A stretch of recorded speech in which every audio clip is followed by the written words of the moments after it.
I'm Christine. I'm the CEO at TaxValet, and today we're going to talk about Washington. So Washington is a state that is on our radar right now for audit risk, especially for clients when they are first registering for a sales tax permit. We are seeing that Washington, if somebody registers for a permit, they'll send out a pre-registration questionnaire. And what they are really diving into is, what is the permit start date you're looking for? When did your business begin to, have sale activity? What did the sales look like over the past year? And we're seeing Washington really scrutinize these dates and the data and the numbers that you're providing. Washington is going to look at certain information and it's going to create suspicion for them. Definitely wouldn't recommend answering untruthfully, but something to consider when you are answering truthfully is, are you registering with the right permit start date? Because if you're not, there's a high chance that Washington is going to catch on to that. Or especially if maybe your business is a new entity formed out of acquisition and maybe the previous entity wasn't registered in Washington, we're seeing Washington catch on to that. So maybe you have done a business restructuring,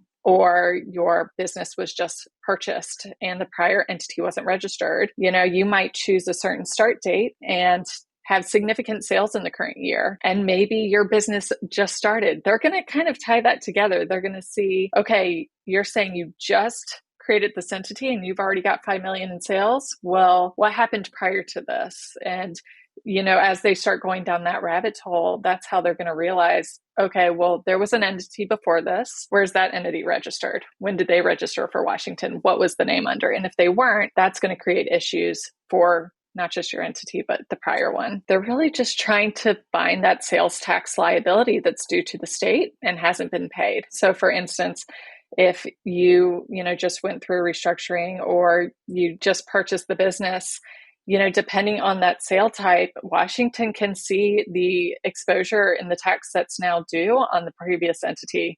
And depending on who's responsible for paying that, Washington's likely going to get their hands on that additional tax revenue. Business owners should really have a good understanding of what historical liability they have lurking, whether it's Washington or any other state. Businesses should know that there are options out there, and if they especially with Washington, businesses should consider what their options are for registering. Obviously, they want to register with the right permit start date. If a business owner knows that they are likely going to be in a situation where Washington is going to scrutinize the permit start date, the information they're sharing on that pre-registration questionnaire, they should consider, is it worth cleaning up that prior entity?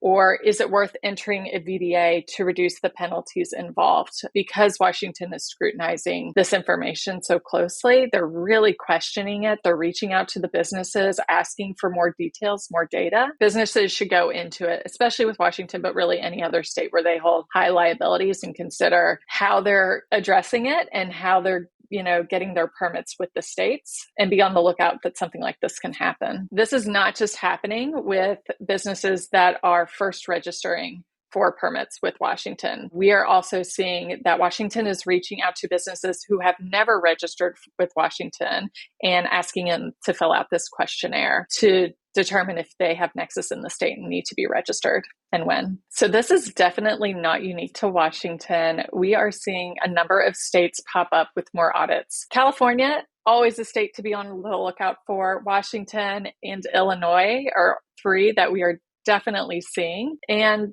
I don't recommend you try and handle this in-house unless you are just very familiar with the audit process with these states. It's always risky to do this. States can often ask for more information that they need. And so it's important to have somebody on your team that can recognize that, have the conversation with the states, represent your business throughout the audit process to make sure that it's being handled appropriately and they're not taking you for more tax than you actually owe. So I highly recommend that you don't try and take it on yourself. And if you want a team that can take care of audits for you and all of your sales tax needs, you should check out taxvalet.com.